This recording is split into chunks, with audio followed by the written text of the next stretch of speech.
All right. All right. So here we are, Torah Tuesday, and we're going to look at the 15th part of our study of Yechezeqel chapter 1. As I was putting this together, I realized that the last study that we did on Yechezeqel and our study of our Torah portion of Tetzaweh, that these are very important things, but today's study is a very important study for us to grasp because it actually breaks down the very mechanics of how our relationship with Elohim comes to play through Mashiach and the Ruach and Yahshua.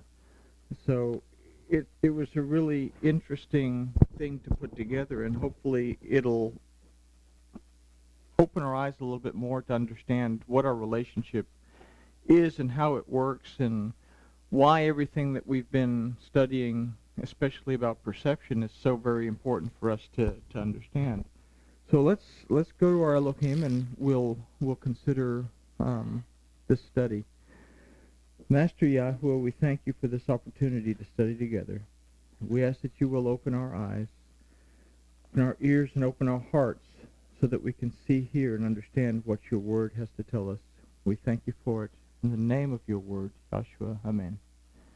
All right, so before we take a look at verse 19, let's kind of review the concepts that we developed from our last study of Yechezeqel. And this review will help us to understand the ideas that we're going to present in this study a little bit better. And verse 19 is also going to help us to understand the application of what we talked about last time, and it's going to help us to understand a little bit more about, like I said, how the mechanics work in our relationship. So first, we're going to consider the question that we developed in verse 18, which was, how does my perception affect my walk with Elohim, and how does that walk affect my way of life? We then considered the following idea, that if we do not let go of our dark or dim perception, even in its tiniest amount, we will remain in bondage. This is to remain prideful and arrogant even if we don't feel that we are. Our eyes are squinting, keeping out the light and keeping us in a state of negative fear. We must be able to open our eyes wide and exalt Yahweh Elohim, releasing our negative perception. In other words, letting the people go. We remember that Pharaoh had to let the people go. We have to let them go completely. In this way, we can exalt Elohim and relinquish our throne in order to clearly see his throne. When we truly realize this, then and only then can we truly make teshuvah and then open our eyes fully, allowing Yahuwah to deliver us from whatever it is that we've gotten ourselves into. So, verse 19 of Yechezeqel 1 says, it doesn't say that, says, and when the living creatures went, the wheels went hard by them. And when the living creatures were lifted up from the bottom, the wheels were lifted up. So again, most people try to sketch this idea of some kind of vehicle or chariot or flying saucer. Let's take a look at this verse from its Hebrew roots. The word used for living creatures is chachayot, that literally means the life. There's no word here that mentions creatures. The word used for went in this verse is uvelechet, that literally means and moved. And the root of this word is halak, that means to walk or a way of life. So here we can start to compose an idea that we can consider that life is dependent on our walk and our way of life. And that's just a very basic idea that we can develop now. The word halak, however, also means to proceed or to be led forward, but it also means to depart or to be led away. And if we consider that this word also means to move, then we can consider that it is during our life that our way of life will either move us forward or it'll move us in reverse. And if we consider our choice to seek Elohim to live or seek the enticements of the Satan, then we will be led forward by the Spirit of Yahuwah, or we will be led away by the subtlety of the serpent. So let's consider the next phrase that says, the wheels went hard by them. The word Yelehu is again rooted in the word halak, that means to walk or a way of life, as well as to be led forward or to be led away. And this word is led by the word ha'ofanim, that means wheels. Now we talked about, well, its roots fen, that means to revolve, but it comes from a root from that, pene, that means the face or the presence. And in this we can consider that our walk or our way of life will lead us in the direction of the presence of Elohim or away from the presence of Elohim. And this is a choice. We have the choice to yield to Elohim in our lives through his word or to yield to the enticements of the Satan. Now, the word for hard in this verse, is etzlam, that literally means to be joined to, but comes from a similar root, atzal, that means to withdraw or to withhold. And if we add this into our developing idea, then we consider that our walk or our way of life will lead us in the direction of the presence of Elohim or away from it. We can join ourselves to Elohim or we can withdraw from Elohim. It is here that we have to take into consideration, again, the question that we posed. How does my perception affect my walk with Elohim, and how does that walk affect my way of life? Am I moving in a direction towards Elohim, or am I moving away from Elohim? Are my decisions, my choices, moving me in a closer relationship with Elohim, or are they causing me to yield more to the enticements of the Satan and again drawing me away? So it's a very important idea that we're developing here, and it's something that's going to affect our lives. Now this is going to affect the last part of the verse that says, and when the living creatures were lifted up from the bottom, the wheels were lifted up. Okay, well, we can see this little craft, and the wheels are lifting up off the ground, and the wheels are lifting up, you know, kind of like the. So I mean, we can see that. So let's take a look and see as to what the deeper meaning is telling us from the Hebrew itself. It must be clear that this verse does not, nor will it apply to those who are yielding to the enticements of the Satan. This verse that we just read, or this phrase that we just read, that says, and when the creatures were lifted up from the bottom, the wheels were lifted up. This verse will not apply to those who are yielding to the enticements of the Satan. It will not yield to a dim or dark perception, and we're going to examine as to why. With this in mind, we must consider a point that we considered from verse 18. We must be able to open our eyes wide and exalt Yahuwah Elohim, releasing our negative perceptions. In other words, letting the people go completely. In this way, we exalt Elohim and have bells go off. In this way, we exalt Yahuwah Elohim, releasing our negative perceptions. We let the people go, and we exalt Elohim and relinquish our throne in order to clearly see his.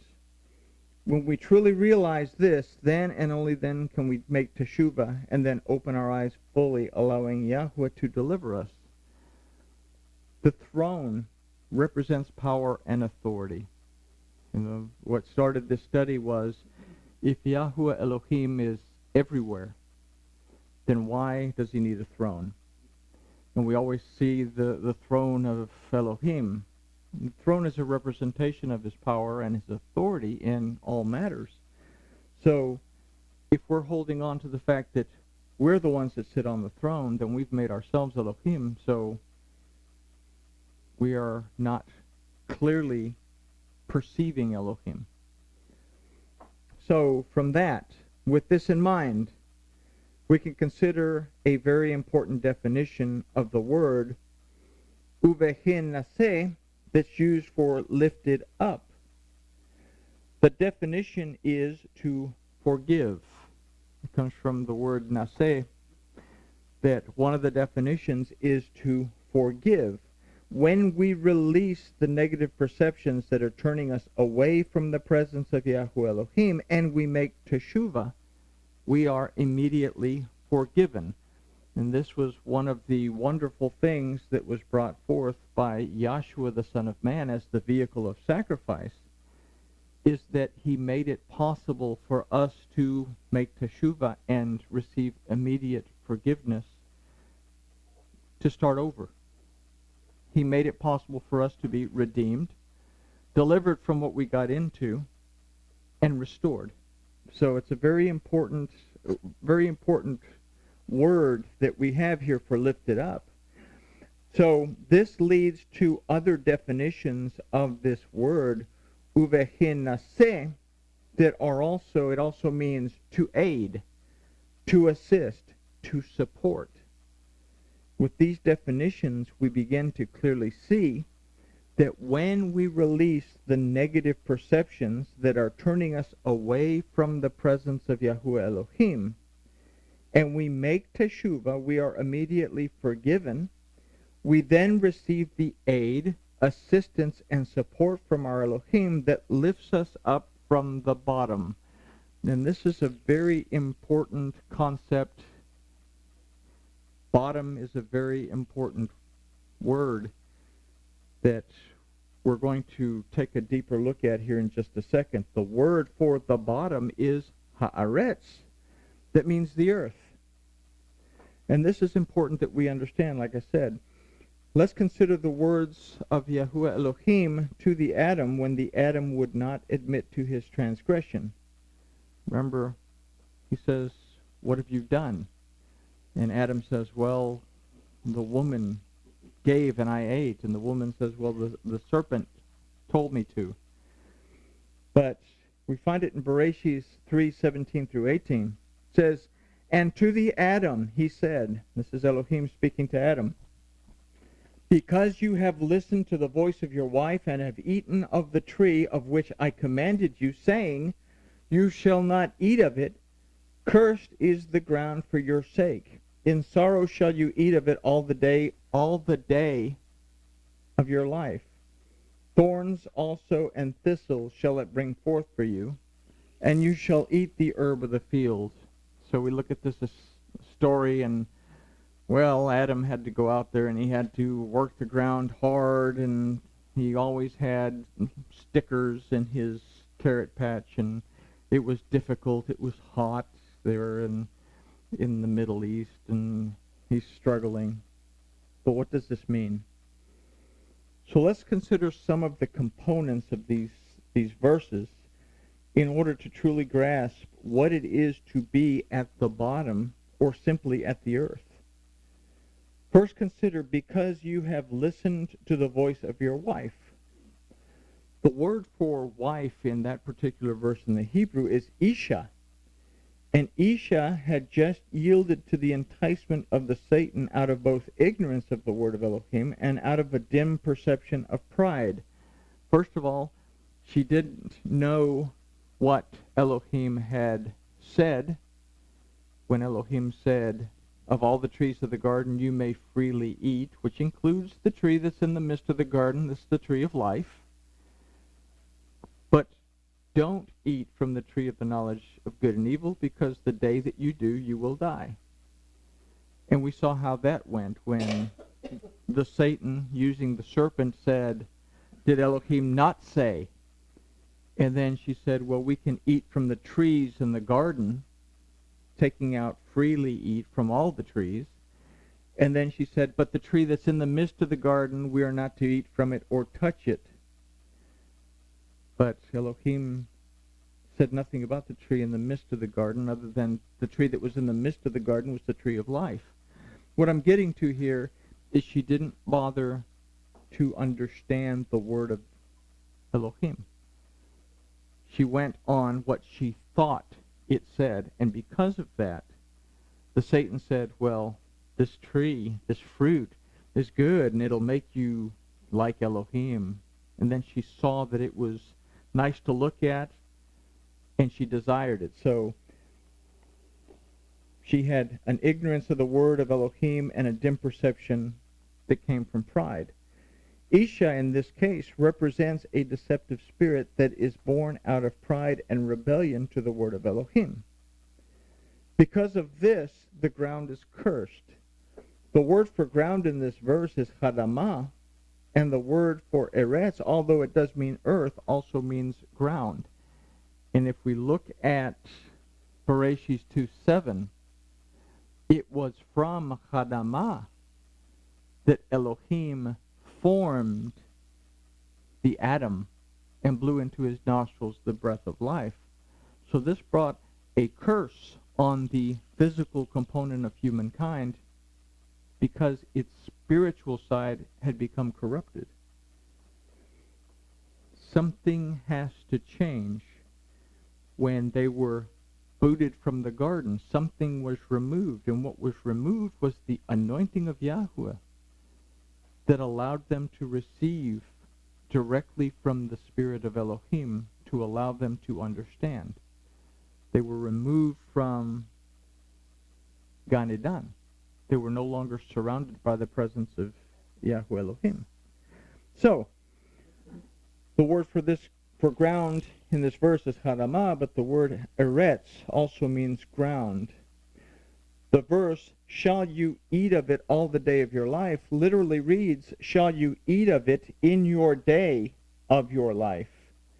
This is to say that because pride and rebellion to the word of Elohim, the Adam would consume in sorrow from his own light, and that in doing so he would consume thorns and thistles.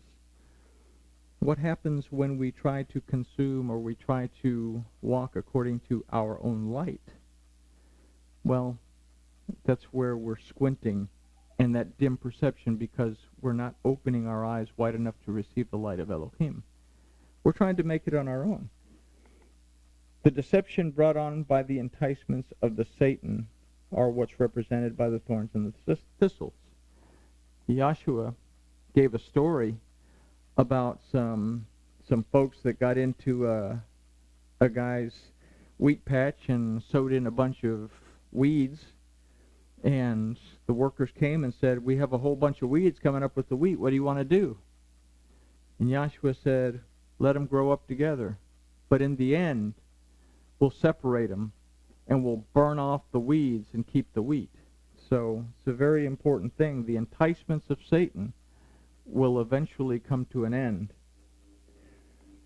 The Adam did not make teshuvah, and would not admit to his transgression, but held on to his deep perception, or his dim perception, and as a result was not lifted up until much later, according to the book of Yashar. And if we read the book of Yashar, the first book of Adam and Eve as well, we find that it wasn't until after he was placed out of Eden that he made teshuvah, but at this point it was too late, because the animals had been butchered in order to provide the skin. So now the whole process started rolling, that something would have to happen in order to restore everything.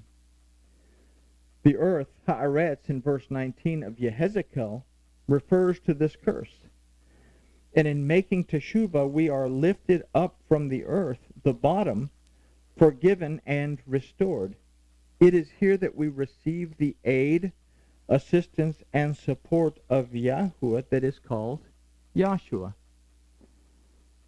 Remember, we said that there's a concept Yahshua, and there is the Son of Man Yahshua that made the concept Yahshua possible. And it is here that when we make teshuvah,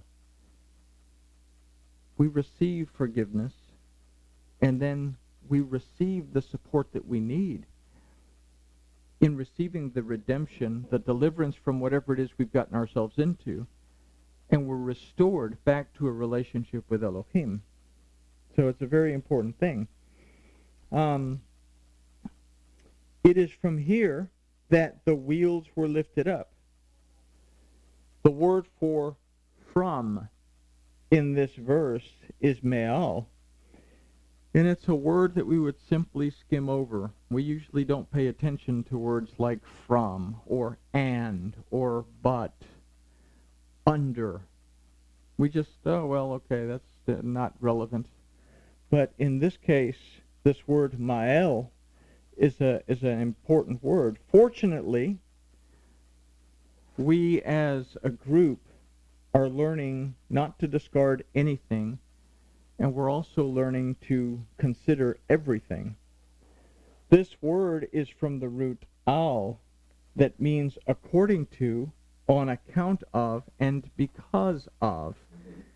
And if we look at this word me'al, we'll see that in the middle of it is the ayin that represents our perception, and it's our perception of the instruction that comes from the word. Now, this is the word that we see. We receive instruction from the word topically. We open it up to Shemot 20, and in verse 2, we start to read that he says, Anochi Yahu Elohim, I am Yahuwah your Elohim, don't have any other Elohim before me. And the Ten Commandments, we read them and we say, okay. But we need something else to understand why it says, and we've used the example before, not to eat the swine because it's unclean to you.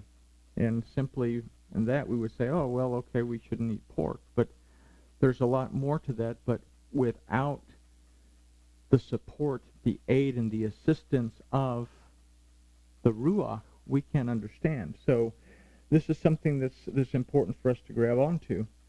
Now, our perception, we have to find our perception must find its foundation according to and on account of the instruction and the guidance of the Word. It is because of this that we are lifted up by and into the presence of Yahuwah Elohim. It is from here that we consider the word yin naseu, that like the word uvehin nase also means lifted up. It comes from the same root, nesa, that aside from the definitions that we've already considered, also means to carry, to bear, to sustain, and to give aid. This word also means a willingness and desire. So in this, we have to understand that our willingness and desire to make teshuvah and seek Elohim according to His word, and then follow its instruction and guidance, is what lifts us up from the curse of transgression into the presence of Yahuwah Elohim. It is when we believe and receive His word, that is Yahshua, that we are established and restored back into the house of Elohim. And in this, when we read in John, the 1st chapter, that says, those who believe and receive the word, and I'm paraphrasing, would be given the authority to be called B'nai Elohim, the children of Elohim. But B'nai, from the root Bana, means to establish and restore. That when we believe and receive the word, we are established and restored in Elohim. So This message is the message that Yechezeqel was to take to the exiled children of Israel. And it's a message that we have to take to heart when we allow ourselves to become exiled from Yahuwah Elohim. Everybody catch that? This message, everything that we're reading in this first chapter of Yechezeqel, is being given to Yechezeqel, which means Elohim gives strength. And we read in the first part of chapter 2 that he was to go to the children of Israel who were in exile and encourage them. So he's receiving all this instruction on what to take to them. So the next verse offers a glimpse into being taken into the hedge of protection that is the presence of Yahuwah. Verse 20 says, wherever the Spirit was to go, as the Spirit was to go there, so they went. And the wheels were lifted up beside them, and the Spirit of the living creatures was in the wheels. So, okay, so now we have ghosts in the wheels that have a whole bunch of eyes. This verse begins with al, that we've learned means according to, concerning, and on account of. The next word is asher, that's used to say wherever, but it's a word that's used to make a connection. And in this case, al is connected to Yihye, that in the verse is used to say was to go. But this is the future tense of existence. It means to exist. It means a future existence. This word is also the root name of Yahuwah. So if we consider also the letters in the word al, then we recognize the ayin in al. And I didn't write all up here, but we have the ayin in the word al that means perception. And again, we have the lamed that from the shepherd's goat in Proto-Hebrew represents guidance and instruction. Lamed is one of the words for instruction in Hebrew. So in al, we recognize the perception of instruction, which we discussed in verse 19. So considering these words, we can formulate an initial idea that if our perception is according to the instruction of the word of Yahuwah, then we are connected to Yahuwah now and in our future existence, and it's dependent on our continued perception on account of and concerning his word, his Torah, that is, Yeshua. We must believe and receive Yeshua in order to be established and restored by Elohim. And we must believe and receive Yeshua in order to become a part of that household, so to speak. Now, let's see, where were we?